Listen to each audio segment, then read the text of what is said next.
sport. So I wanted to ask you, if you could pay respect to anybody right now across the WNBA, who would you like to give a shout out to? Oh gosh, there's so many people. It's a great question. Honestly, just DB. I think moving into third all time, like I didn't see people talking about that enough. Like I don't think people realize how big of a deal that is. Like it's hard. I believe Tina Charles and then DT are the only two people in front of her, two people that have also given a lot to the game. So that's a huge milestone. Like that's a huge achievement in this league that she's given so much to. And I've only been her teammate for a short period of time, but I've also been a competitor and played against her my rookie year, and she was one of the hardest people we had to go up against, and trying to game plan for her is really difficult. So honestly, her, I think, more people could give her flowers and appreciate what she's not only done recently, but what she's done over the course of her career. There and then behind you. Okay, then from the media and the fans, the excitement and the energy around this team is absolutely palpable. Can you describe what it's like to be right in the middle of it?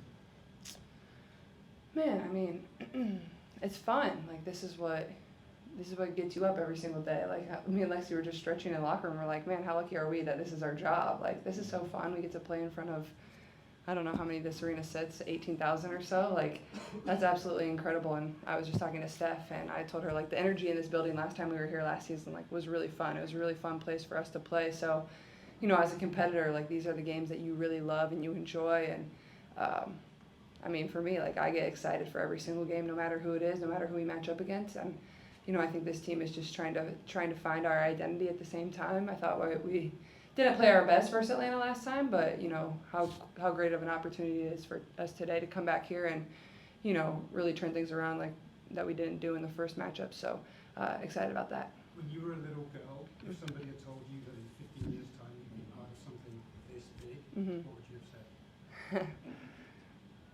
I mean, it's hard to say because, I always dreamed of playing in this league. I dreamed of playing in front of big crowds. I think it being on the magnitude that it is kind of hard to imagine. A lot of people didn't believe that women's sports would be in the moment that it is today. And that's like when people ask me like where I think it's going to continue to grow, it's still like a really hard question for me to answer because not many people thought we'd be here right now. So I think really sky's the limit, and we're just going to continue to grow the game, and, hopefully a lot of young girls and young boys too want to play basketball or want to be whatever they want to be when they grow up. So, I think it's really sky's the limit, and it's just going to continue to grow, and I'm lucky to be a part of it.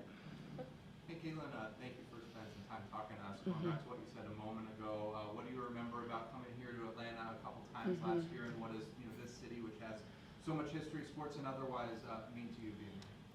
Yeah, it's, this is one of the funner places we get to play. I don't know, like I said, like I felt like the energy in this crowd last year was like really great. Like you could tell they appreciated basketball on both sides of the ball, Atlanta and us. It felt like there was just energy that people were here to appreciate the game of basketball, and that's really cool to be a part of. And as a player, you certainly feel that, and maybe it was a little more fun because I believe we won both times we were here. So obviously both teams are completely different now, but I think you remember places a little bit better when the result is on your side. But I just honestly, I remember the energy, and I'm not just saying that. I don't say that about every place. Like the energy in here was tremendous. It was really fun to be a part of. Go front row here and then you. Coming off of a game like Tuesday, I want to know just for you and for your teammates, how much does the revenge factor motivate you?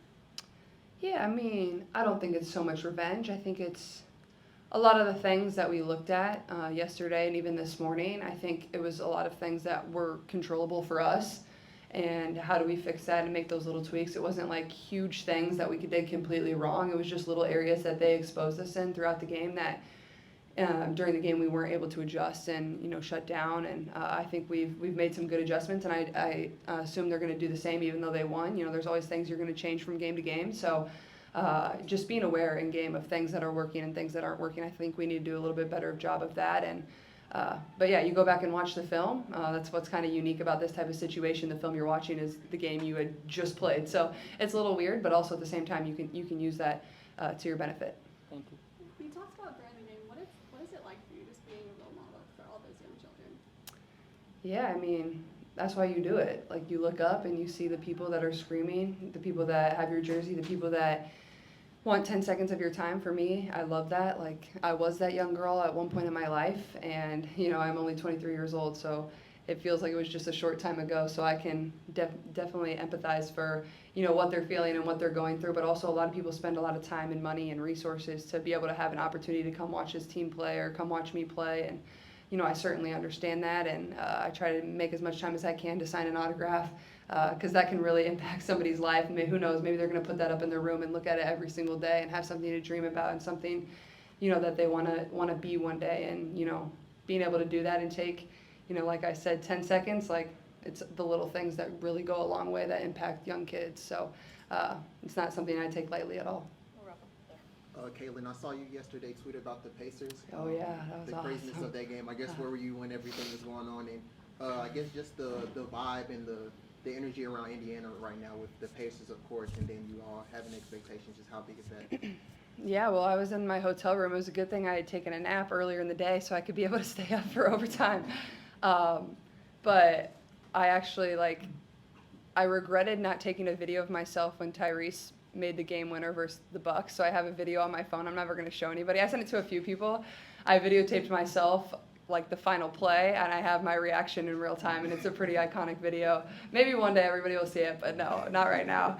But, I mean, that team, like, they seriously never get up. They find a way to defy the odds. Like, you go back and look at the ESPN probability tracker, and I think it was 99.7% for the Knicks last night. Like, that's just crazy. They seriously never get up, and Aaron Nesmith, I thought, played a tremendous game as well. I know Ty made the big shot to force it to overtime, but Aaron was really the one that carried us back in, and he deserves a lot of credit. But that entire team, and Coach Carlisle does a great job with them. He doesn't get enough credit either. So it's great being in Indianapolis right now. People are loving basketball, but it's always been a basketball state, so it's fun to be a part of.